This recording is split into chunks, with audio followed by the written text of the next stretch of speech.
ஒரு வார்த்தை நிமித்தம் குற்றப்படுத்தி தங்களை கடிந்து கொள்ளுகிறவனுக்கு கண்ணி வைத்து, அதாவது தங்களை யாரும் தெரித்திடக்கூடாது. நம்ம பண்றதெல்லாம் கரெக்டுன்னு சொல்றவங்க தான் நம்ம கூட இருக்க நம்ம விரும்புவோம். இது தவறு, இந்த மாதிரி செய்யாதீங்கன்னு ஆலோசனை சொல்றவங்கள பொதுவா யாருக்கும் பிடிக்கிறது இல்லை. தாவீது என்ன சொல்றாரு தெரியுமா? நீதிமான் என் தலையை தயவாய் கொட்டட்டும், அது எனக்கு எண்ணெயை போல இருக்கும் என்று. ஆமென். தங்களை யாரும் கடிந்து கொள்ளக்கூடாது, மாறாக தாங்கள் மற்றவர்களை குற்றப்படுத்துவார்கள்.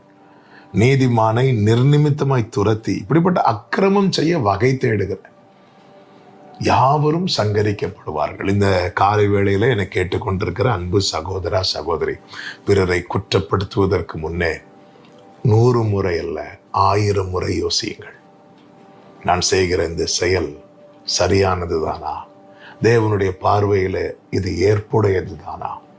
எது நிமித்தம் நான் அந்த நபரை குற்றப்படுத்த? ஒருத்தங்க பேசுறது உங்களுக்கு